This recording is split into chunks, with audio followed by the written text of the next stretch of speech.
Hello everyone, welcome to my YouTube channel leading classes. Myself Ankush Thakur. आज हम accounting का third lecture record करने वाले हैं क्लास 11th के लिए। हमारा आज का पहला टॉपिक रहेगा लिमिटेशंस ऑफ अकाउंटिंग। तो चलिए बिना टाइम वेस्ट किए शुरू करते हैं। Accounting is not fully exact, पहला पॉइंट है इसका। अकाउंटिंग क्या है कि अकाउंटिंग में हम जो भी ट्रांजैक्शंस रिकॉर्ड करते हैं, पहली बात तो हम मॉनेटरी ट्रांजैक्शंस रिकॉर्ड करते हैं या जिनका इकोनॉमी पे इफेक्ट पड़ता है, पैसों में लेन देन हो, कुछ भी इस तरह की ट्रांजैक्शंस। उसके लिए ओब्वियस है हमारे पास कोई सोर्स डॉक्यूमेंट रहता है, कोई एविडेंस रहता है, जैसे कि रिसिप्ट्स होगी, कुछ हमने परचेज किया है, कुछ सेल किया, इनवॉइस हो गया, डेबिट नोट हो गए, क्रेडिट नोट हो गए। ये सारी टर्म जो मैं बोल रहा हूँ नेक्स्ट लेक्चर में, नेक्स्ट चैप्टर में जाके सब क्लियर हो जाएंगी, सब एक्सप्लेन करेंगे, एक एक टर्म को एक्सप्लेन किया जाएगा। बेसिकली क्या होता है, रिसिप्ट्स होते हैं, प्रूफ होते हैं कि हमने ये ट्रांजेक्शन की थी, उसे उस बेसिस पे रिकॉर्ड करना है। कई ट्रांजैक्शंस क्या रहती हैं, हम अज्यूम करके रिकॉर्ड करते हैं ताकि हम प्रॉफिट और लॉस एसरटेन कर सकें। जैसे कि हमने स्टॉक खरीदा, स्टॉल की स्टार्टिंग में रॉ मटेरियल खरीदा अपनी कंपनी में प्रोडक्शन करने के लिए। वो खरीदा 1 लाख रुपए का, उसमें से हमने 80,000 का जो स्टॉक है यूज़ कर लिया प्रोडक्शन में, प्रोडक्शन की सेलिंग की, रेवेन्यू जनरेट किया, जो भी हुआ होगा। उसमें से 20,000 का स्टॉक अभी भी बचा है हमारे पास। तो उसकी वैल्यू हो सकता है जब हमने 1 लाख का मटेरियल खरीदा था, वो 20,000 हिस्से की वैल्यू थी 30,000 रुपये। आज जब साल ख़त्म होने पे आया, हो सकता है उसकी वैल्यू आज 18,000 ही बची हो। तो जो मार्केट में प्रेजेंट वैल्यू रहेगी ना, उसको बोलते हैं नेट रियलाइजेबल वैल्यू। हम उस पर ही रिकॉर्ड करेंगे उस एसेट को, स्टॉक को उसी वैल्यू पे ही रिकॉर्ड करेंगे। नो डाउट स्टॉक एसेट का ही एक पार्ट है, एसेट में काउंट होता है, उसको उसमें रिकॉर्ड करेंगे। तो ये बताना चाहता है कि अकाउंटिंग जो है पूरा फुल्ली एग्जैक्ट नहीं है। वो 20,000 की वैल्यू को हम 20,000 का नहीं शो करेंगे, हम उसको 18,000 का ही मान के चलेंगे। नेक्स्ट ईयर फिर उसको कैरी फॉरवर्ड करेंगे, उसको बेचेंगे जितने का प्रॉफिट बिकेगा, ताकि हम अपना प्रॉफिट और लॉस एसरटेन कर सकें। कुछ चीज़ें इसीलिए अज्यूम करके भी लिखी जाती हैं अकाउंटिंग में। ये कुछ लिमिटेशंस हैं इसकी। लिमिटेशंस बोलो या लूप होल्स भी बोल सकते हो आप। अनरियलिस्टिक इन्फॉर्मेशन सेकंड पॉइंट आता है। अनरियलिस्टिक इन्फॉर्मेशन कैसे हो गई? सपोज करो कि आपने कंपनी में एक एसेट खरीदा, मशीन खरीदी है आप, आपने सपोज करो वो 5 लाख की थी मशीन, आपने 5 लाख की खरीदी, वो थी उसकी परचेज्ड वैल्यू या कॉस्ट वैल्यू हो गई। अब क्या करते हो, आप हर साल उसको कॉस्ट वैल्यू पे लिख नहीं पाओगे, क्योंकि मशीन खरीदी है आपने कंपनी में यूज़ करने के लिए, हर साल यूज़ करोगे उसका, साल भर साल उसकी वैल्यू कम होती जाएगी। जो वैल्यू कम होती है उसको हम डेप्रिसिएशन बोलते हैं अकाउंटिंग टर्म्स में। डेप्रिसिएशन होती जो भी मशीन में घिसावट हो रही है, एक साल में किसी तरह उसकी वैल्यू कम हो रही है, वियर एंड टीयर हो रहा है उस पर, पर्टिकुलर डेली बेसिस पे रेगुलर यूज़ हो रही है, वो ऑब्वियस है उसकी वैल्यू डिक्रीज ही होगी। तो वो जो डिक्रीज वैल्यू होती है उसको डेप्रिसिएशन लिखते हैं, वो हर साल माइनस होगा, एक फिक्स परसेंटेज होती है, उतना उतना माइनस होता जाएगा उसमें से। उसके अलग अलग मेथड्स हैं, वो हम डेप्रिसिएशन चैप्टर में करेंगे। मेरा मेन मकसद ये है कि इसमें अनरियलिस्टिक इन्फॉर्मेशन में क्या रहेगा कि हर साल वैल्यू माइनस होती जाएगी। परचेज वैल्यू में से 5 लाख की हो सकता है उसकी लाइफ 8 साल हो, 8 साल बाद उसकी स्क्रैप वैल्यू बची हो, सिर्फ 8 साल के बाद वो 2 लाख का ही बचा हो या 1 लाख का ही बचा हो, 4 लाख की वैल्यू माइनस होगी। जैसे जैसे वैल्यू माइनस करेंगे हम साल भर साल, 5 लाख से पहले साल हो गए 4.5 लाख, तो हम उसकी बुक वैल्यू 4.5 लाख रिकॉर्ड करेंगे। 4.5 लाख की एसेट की वैल्यू है उसकी। उसके बाद 4 लाख हो जाएगी नेक्स्ट ईयर, उससे नेक्स्ट ईयर हो सकता है 3.5 लाख हो, उससे नेक्स्ट ईयर 3 लाख हो, ऐसे चलती जाएगी। तो इसका कहने का यही मतलब है कि अकाउंटिंग हमेशा अनरियलिस्टिक, जरूरी नहीं रियलिस्टिक इन्फॉर्मेशन प्रोवाइड करे, तो अनरियलिस्टिक इन्फॉर्मेशन भी प्रोवाइड करवाती है। जैसे अकाउंटिंग का अभी मैंने मशीनरी की एग्जांपल दी कि एक वैल्यू पे हम उसको रिकॉर्ड नहीं करेंगे, ये नहीं हर साल हम 5 लाख का ही बताते जाएंगे, उसे 4.5 लाख का बताएंगे एक साल, फिर दूसरे साल 4 लाख का, क्योंकि उस पर डेप्रिसिएशन लगा रहे हैं, उसकी वैल्यू कम करते जा रहे हैं, तो एक ऑथेंटिसिटी नहीं रहती वैल्यू की। यही इस पॉइंट में बताना चाहता हूँ। Accounting ignores qualitative elements. अभी मैं पहले भी पॉइंट करवा चुका हूँ आपको कि क्वालिटेटिव एलिमेंट्स क्या होते हैं। मैनेजमेंट स्किल्स हो गई, कंपनी की काम करने की, मैनेजमेंट की काम करने की एफिशिएंसी होगी, मैनेजर की स्किल्स होगी, टॉप लेवल मैनेजमेंट कैसे संभाल रहा है सारी प्रोडक्शन को, कैसे कंपनी के सारे डेली रेगुलर बेसिस पे जो काम है वो कैसे संभाल रहा है। ये जो मैनेजमेंट के काम है, या टॉप लेवल हो गया, लो लेवल हो गया, सुपरवाइजर के, मैनेजर के, या एम्प्लॉयज़ के, या लेबर्स के हो गए डेली वेजेस पे काम करते हैं, ये कुछ अकाउंटिंग में काउंट नहीं करेगा, क्योंकि हम अकाउंटिंग में डील करते हैं मेनली मनी बेसिस पे, जो इकोनॉमिक ट्रांजैक्शंस रहती हैं, तो इनकी कोई वैल्यू नहीं रहती, इन्हें इग्नोर कर दिया जाता है। ये भी एक अकाउंटिंग की लिमिटेशंस में ही आता है। उसके बाद क्या है, accounting ignores effects of price level changes. Suppose करो कि आपने ना एक बिल्डिंग खरीदी है कंपनी के लिए, उसको यूज़ करना प्रोडक्शन के लिए, फैक्ट्री बनानी है, कोई वेयर हाउस बनाना है किसी तरह का, उसकी वैल्यू थी 20 लाख रुपए जब आपने खरीदी। अब अगले साल भी आप क्या करोगे, कंपनी एक ऐसा फिक्स्ड एसेट है जिसकी कोई इस पर डेप्रिसिएशन लगता है, ये इन्फिनिट टाइम के लिए रह सकती है, 20 साल, 50 साल, 100 साल। ज़मीन जो होगी वो तो कहीं जाएगी नहीं, जो आपने लैंड खरीदी है। तो वो आपने सपोज करो लैंड खरीदी 20 लाख की, तो उसमें क्या होगा, आपकी वैल्यू कम नहीं होगी, डेप्रिसिएशन नहीं लगेगा। आपने 20 लाख की खरीदी, पहले साल 20 लाख लिखती, दूसरे साल क्या कर रहे हो, आप 20 लाख लिख रहे हो क्योंकि उसमें डेप्रिसिएशन नहीं लग रहा। पर ये भी तो हो सकता है कि दूसरे साल उसकी वैल्यू जो है बढ़ गई हो, बढ़ के 22 लाख हो गई हो, जो मार्केट कंडीशन है उसके हिसाब से उस जगह की वैल्यू बढ़ गई हो। ये भी हो सकता है कि उस जगह की वैल्यू कम हो के 18 लाख ही रह गई हो। मार्केट कंडीशन में जो भी चल रहा है उस टाइम पे वहाँ पे रियल एस्टेट मान लो जा रहा है तो कम हो जाएगी, रियल एस्टेट अच्छा कर रहा है उस जगह पे पर्टिकुलर एरिया पे तो बढ़ जाएगी, 22 लाख हो जाएगी। लेकिन हम क्या करेंगे, अकाउंटिंग में 20 लाख ही रिकॉर्ड करेंगे उसकी बुक वैल्यू पे, जिस वैल्यू पे परचेज किया है।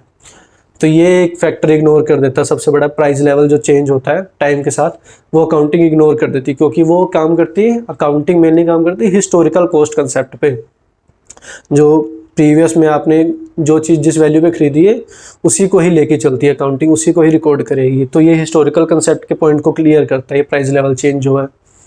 नेक्स्ट आते हैं हम लोग, अकाउंटिंग में lead to window dressing. Window dressing क्या होता है, कई बार कुछ कंपनी वाले कुछ क्या करेंगे, या कोई ऑर्गेनाइजेशन होगी, कोई बिजनेस चला रहा अपना, कोई हर बिजनेस चाहता है कि मेरी जो रेपुटेशन बनी रहे, लोगों में अच्छी दिखे। किसी कंपनी को हो सकता है कोई शेयर्स इशू करने हो, फंड रेज करने हो, तो अपनी कंपनी की जो रेपुटेशन अच्छी बताने के लिए कंपनी फोर्जरी करेगा, कुछ कंपनी के डॉक्यूमेंट्स जो है उसमें हेरा फेरी करेगा, कुछ चेंज करेगा, अपने एसेट्स की वैल्यू ज़्यादा दिखाने की कोशिश करेगा। जैसे अभी मैंने लास्ट पॉइंट में बुक वैल्यू की बताई थी, हो सकता है वो ज़्यादा दिखाने की कोशिश करे, हिस्टोरिकल कंसेप्ट की बजाय वो बताए कि मेरे 25 लाख की मेरे पास लैंड है, एसेट्स मेरे ज़्यादा, लाइबिलिटीज़ मेरे कम है, मेरी देनदारी कम है बिजनेस में, इस तरह से शो करे, अपने प्रॉफिट मैक्सिमाइज करके बताए। दूसरी बात क्या है, उसके जो एक्सपेंसेस है टैक्सेस से बचने के लिए अपने जो है एक्सपेंसेस बढ़ा के बताए। कोई उसका खर्चा हुआ, एक्सपेंस हुआ होगा, बिल होगा 1 लाख का, तो उसको 1.5 लाख का बनवा लेगा। कुछ भी कर सकता है एविडेंस ऐसे हेरा फेरी करके अपना टैक्स बचाने के लिए, अपने प्रॉफिट ज़्यादा दिखाने के लिए, ताकि लोगों में उसकी रेपुटेशन बने, उसकी कंपनी और ग्रो करे। जो इन्वेस्टर्स उसकी कंपनी में इन्वेस्ट करना चाहते हैं वो देखें कंपनी बहुत अच्छा परफॉर्म कर रही है तो इसमें इन्वेस्ट करना चाहिए। ये सब चीज़ें विंडो ड्रेसिंग में आती, विंडो ड्रेसिंग कहलाती हैं। ये थी हमारी लिमिटेशंस। नेक्स्ट टॉपिक पर आते हैं, role of accounting in business. First point है maintenance of systematic records.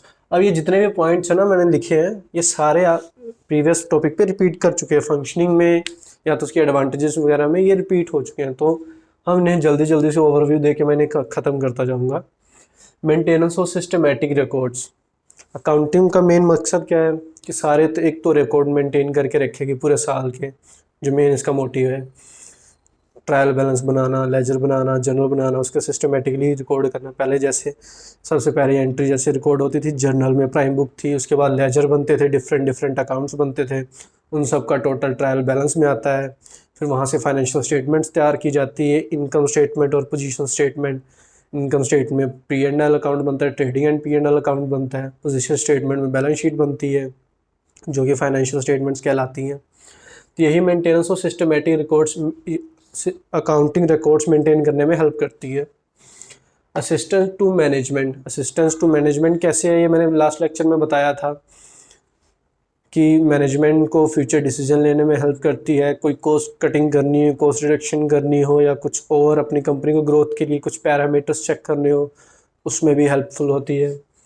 Third है फैसिलिटेट कंपैरेटिव स्टडी। अब इस पॉइंट में क्या है, 1 साल का आपने अकाउंटिंग रिकॉर्ड बना लिया 2020 का, सारे एनालिसिस कर लिए, फाइनेंशियल स्टेटमेंट्स आपके पास रेडी है, कितना प्रॉफिट हुआ है, कितना रेवेन्यू जनरेट किया था हमने, कितने एक्सपेंसेस थे, कौन कौन सी एंट्रीज थी, और नेक्स्ट 2021 का भी आपके पास अकाउंटिंग रिकॉर्ड है, 2022 का भी अकाउंटिंग रिकॉर्ड है। तो आप कंपैरिजन कर सकते हो कि किस साल में हमें कितना रेवेन्यू जनरेट किया हमने, एक्सपेंसेस किस में ज़्यादा थे, किस में कम थे, प्रॉफिट किस में ज़्यादा हुआ, हमें कौन सी अप्रोच को फॉलो करना चाहिए, जो भी हमने प्रोडक्शन की थी वो किस बेसिस पे की थी, कितनी मैन पावर यूज़ की थी, कितनी मशीनरी यूज़ की थी, उस साल कितने एसेट थे, नेक्स्ट ईयर में कितने एसेट बचे, लास्ट ईयर में कितने एसेट बचे हमारे पास, उनकी वैल्यू कम हुई या ज़्यादा हुई, ये सब हम कंपैरेटिव स्टडी से पता कर सकते हैं। एविडेंस इन कोर्ट, ये भी मैं आपको बता चुका हूँ। अगर तो आप जनरली एक्सेप्टेड अकाउंटिंग प्रिंसिपल्स को फॉलो करेंगे या इंटरनेशनल स्टैंडर्ड जो भी है, या तो फिर इनकम टैक्स के रूल्स हो गए, या जीएसटी काउंसिल के जो भी रूल फ्रेम करती है वो, या कंपनी एक्ट हो गया जो भी है, इन सब के रूल जो दिए गए इनको फॉलो करके आप रिकॉर्ड्स मेंटेन करते हैं, अकाउंटिंग रिकॉर्ड्स। तो कल को क्या होता है कि कोर्ट में कोई केस होता है, कुछ होता है, आपको एविडेंस शो करना पड़ता है, तो वो अगर ये सब के अकॉर्डिंग, जो इन सब के रूल्स प्रोसीजर दिए गए उसके अकॉर्डिंग आपने रिकॉर्ड्स मेंटेन किए हैं, तो वो एज अ एविडेंस एक्सेप्ट कर लिए जाते हैं कोर्ट में, वो लीगल रहते हैं। फैसिलिटेट रेजिंग लोन, अब कोई बैंक है, बैंकिंग इंस्टीट्यूशन हो गया, किसी तरह का फाइनेंशियल इंस्टीट्यूशन हो गए, उन्होंने लोन प्रोवाइड करना है कंपनी को, तो उसके लिए क्या करेगी कंपनी के पहले बैलेंस शीट चेक करेगी, इनकम स्टेटमेंट चेक करेगी, उसका बैकग्राउंड देखेगी कि कितना प्रॉफिट जनरेट कर रही है, उसकी देखेगी फ्यूचर ग्रोथ है कि नहीं इसके पास। हम लोन दे दें इसे करोड़ों में, 10 साल के लिए, 15 साल के लिए, उसका पे बैक पीरियड हो, प्लस इंटरेस्ट भी उससे लेना हो, हम लोन भी दे दें, वो रिकवर भी ना कर पाए, वो इंसॉल्वेंट हो जाए लेने वाला, तो बैंक जो है चेक करेगी कि उसकी स्टेटमेंट, जो फाइनेंशियल स्टेटमेंट है, चेक है, ऑथेंटिक है, कोई मैनिपुलेशन जैसे विंडो ड्रेसिंग का मैंने बताया था वो तो नहीं कुछ हो रखा है, सारा वेरीफाई करके ही उसे लोन प्रोवाइड करेगी। उनके उनके ग्रोथ के लिए बहुत ज़रूरी है बैंक के लिए कि उनकी ग्रोथ वगैरह भी चेक करे, सब पैरामीटर्स चेक करे, उसके बाद ही उन्हें लोन के लिए सैंक्शन करे। Settlement of tax liability, income tax के रूल्स को फॉलो करके आप अकाउंटिंग रिकॉर्ड्स मेंटेन करोगे तो आपको रिटर्न जो एनुअली फाइल करनी रहती है वो आपके लिए बहुत इजी हो जाता है, इजीली आप रिटर्न फाइल कर सकते हो। जैसे उन्होंने रूल्स और रेगुलेशंस बनाए हैं आपकी कंपनी के लिए कि आप कॉर्पोरेट में आती है, कॉर्पोरेट टैक्स कितना लगेगा, आप क्या क्या एग्जम्पशंस ले सकते हो, उसमें कैसे कैसे एक्सपेंसेस दिखा सकते हो, तभी दिखा सकते हो जब आपने उनके रूल्स के अकॉर्डिंग सारे रिकॉर्ड्स मेंटेन किए हैं। फाइनल आता है फैसिलिटेट सेल ऑफ बिजनेस, आप अगर कोई बिजनेस चला रहे हो 5 साल से, आपने हो सकता है 1 करोड़ से शुरू किया हो, आज उसकी वैल्यूएशन 12 करोड़ है, 13 करोड़ रुपए है, तो कैसे पता चलेगी इतनी? आप टाइम टू टाइम आपने अकाउंटिंग रिकॉर्ड्स मेंटेन किए होंगे इतने सालों से, आपकी एसेट्स की जो वैल्यू इंक्रीज़ हुई है, लाइबिलिटीज़ वगैरह डिक्रीज़ हुई हैं, जो कुछ भी हुआ है वाइस वर्सा हुआ है, लाइबिलिटीज़ इंक्रीज़ हुई हैं, एसेट्स डिक्रीज़ हुए हैं, या तो आपने जो एक्सपेंसेस वगैरह वो कंट्रोल किए हैं, आपकी ग्रोथ हुई है, आपका नाम बना, आपकी गुडविल बनी है, आपका बिज़नेस अच्छा चल गया है, अब आप प्रॉफिटेबल बिज़नेस बना के बेचना चाहते हो, कुछ और शुरू करना चाहते रहोगे, तो वो बेचने के लिए जो अकाउंटिंग रिकॉर्ड्स आपके पास प्रॉपर मेंटेन रहेंगे तो उससे खरीदने वाला भी प्रॉपर एनालिसिस कर सकता है कि इसकी बिज़नेस की वैल्यूएशन रियल में इतनी बनती है या नहीं बनती है, तो उस केस में ये हेल्पफुल रहता है, अकाउंटिंग मेन रोल प्ले करती है। तो ये थे हमारे रोल्स। अपने नेक्स्ट टॉपिक पर आते हैं, ब्रांचेज ऑफ अकाउंटिंग, जिसमें कि 3 ब्रांचेज हैं, फाइनेंशियल अकाउंटिंग की, कॉस्ट अकाउंटिंग की और मैनेजमेंट अकाउंटिंग की। तो एक एक करके समझते हैं इनमें है क्या। फाइनेंशियल अकाउंटिंग में मेनली क्या है, नाम से ही क्लियर हो जाता है, वैसे फाइनेंस से रिलेटेड है, पैसों से रिलेटेड होगा। जितने भी हमारी ट्रांजैक्शंस है, जो मॉनेटरी ट्रांजैक्शंस होती हैं, उन्हें हम रिकॉर्ड्स करते हैं डिफरेंट बुक्स में, उनसे फाइनेंशियल स्टेटमेंट्स बनाते हैं जिससे हमें प्रॉफिट और लॉस की जानकारी मिलती है, रेवेन्यू कितना हुआ कंपनी में, और ये सारी की सारी इन्फॉर्मेशन जो फाइनेंशियल स्टेटमेंट की रूप में हम अपने एंड यूज़र्स को देते हैं, जिन्हें चाहिए रहती इन्फॉर्मेशन, जो कंपनी से किसी न किसी तरीके से जुड़े रहते हैं, डायरेक्टली या इनडायरेक्टली कंपनी के अंदर से। सपोज कंपनी के ओनर्स वगैरह हो गए, जो मैंने बताया यूज़र्स कितनी तरह के यूज़र्स होते हैं, या आउटसाइडर्स हो गए जिन्होंने लोन वगैरह दिया रहता है, कंपनी के क्रेडिटर्स वगैरह रहते हैं, तो सबके लिए इन्फॉर्मेशन ज़रूरी रहती है। तो ये फाइनेंशियल अकाउंटिंग डील करती है। जो हम 11th में पढ़ रहे हैं डबल बुक कीपिंग, वो भी फाइनेंशियल अकाउंटिंग में ही कवर हो रही है। बेसिकली आप जो पढ़ रहे हैं 11th में वो फाइनेंशियल अकाउंटिंग का हिस्सा है। कॉस्ट अकाउंटिंग क्या आती है, कॉस्ट अकाउंटिंग का मेन जो पर्पस रहता है, उसकी जो मेन फील्ड रहती है वो प्रोडक्शन के रिगार्डिंग रहती है, जो कॉस्ट ऑफ प्रोडक्शन है। हम कोई चीज़ वगैरह प्रोड्यूस करना चाहते हैं, कुछ कंपनी में कोई प्रोडक्ट प्रोड्यूस करना चाहते हैं, तो उसके लिए ये देखते हैं कि जो रॉ मटेरियल हमने परचेज़ किया है उसकी कॉस्ट क्या थी, वो कैसे कम वैल्यू पे परचेज़ कर सकते हैं, कहाँ से। उसके बाद जो उसको प्रोड्यूस करने के लिए जो वेजेस लग रही हैं, जो डेली लेबर काम कर रही है, उन्हें हैंडल करना, जो एम्प्लॉयज़ है परमानेंट एम्प्लॉयज़, उनकी सैलरीज हो गई, और जो फैक्टर्स है, जो रेंट दे रहे हैं, जहाँ पे हम प्रोडक्शन कर रहे हैं, सपोज वो रेंटेड प्लेस है, उसका रेंट देना, और भी कई सारी चीज़ें हो गई, फैक्टर्स जैसे ट्रांसपोर्टेशन हो गया, वहाँ से बहुत दूर ट्रांसपोर्टेशन कॉस्ट हो गई। तो ये सब हम कैसे कंट्रोल कर सकते हैं, कैसे रिड्यूस कर सकते हैं, कॉस्ट कटिंग कैसे होगी, ये सब कॉस्ट अकाउंटिंग की फील्ड में आता है। ये कॉस्ट अकाउंटिंग डील करती है। और रिसेंटली जो डेवलप्ड हो रखी है मैनेजमेंट अकाउंटिंग है, ये सबसे लास्ट में 1950 से आनी शुरू हुई, पहली बार जो यूज़ हुई 1950 में हुई है। तो मैनेजमेंट अकाउंटिंग में तो नाम से क्लियर है, मैनेजमेंट का रोल आ जाता है। मैनेजमेंट देखती है कि हमने पूरा बजट प्रिपेयर करना है, पूरा जितने भी खर्चे करने हैं, एक्सपेंसेस करने हैं, उसका एक बजट बना लेती है। जो जितने भी टैक्सेस होंगे कैसे पे करने हैं, उनसे टैक्सेस अवॉइड करना होगा तो कैसे हम अवॉइड कर सकते हैं, एक्सपेंसेस कैसे शो कर सकते हैं, जो कॉर्पोरेट टैक्स पे करना है गवर्नमेंट को उसके लिए क्या रूल्स फॉलो करने हैं। और मैनेजमेंट की अंदर जो भी कंपनी में जो अपना काम करना होगा, किसी भी तरह का अपनी एफिशिएंसी बढ़ानी होगी, वो मैनेजमेंट के थ्रू कैसे बढ़ाएंगे। वर्क कैसे, टॉप लेवल मैनेजमेंट कैसे काम करेगा, मिडिल लेवल मैनेजमेंट कैसे काम करेगा, लोअर लेवल मैनेजमेंट कैसे काम करेगी, इन तीनों में कम्युनिकेशन कैसे रहेगा, इनफॉर्मल रहेगा या फॉर्मल रहेगा। ये सारी जितनी जितनी मैनेजमेंट के रिगार्डिंग चीज़ें हैं वो मैनेजमेंट अकाउंटिंग हैंडल करती है। तो ये थी हमारी ब्रांचेस ऑफ अकाउंटिंग। इसी के साथ हम आज का थर्ड लेक्चर ख़त्म करते हैं और मिलेंगे आपके साथ नेक्स्ट लेक्चर में। तब तक के लिए आप हमारा जो कोर्स है रिवाइज़ कीजिए, और इसके जो हैंडमेड नोट्स हैं वो आपको टेलीग्राम चैनल पे हम प्रोवाइड कर देंगे। रोबिन सर भी अपने बिजनेस स्टडीज़ के प्रोवाइड कर देंगे, तो आप वहाँ से आप डाउनलोड कर सकते हैं, रिवाइज़ कीजिए। आपको मैं इसलिए नहीं ज़्यादा इस पर लिख रहा हूँ क्योंकि लिखने की ज़रूरत नहीं है, आपको नोट्स में प्रोवाइड किया गया है। बाकी जितनी जो मुझे लगता है ज़रूरी लिखने वाला तो मैं इस पर लिख के समझाता रहता हूँ आपको। प्लीज़ आप हमारा चैनल लाइक करिए, शेयर कीजिए, सब्सक्राइब कीजिए। Thank you.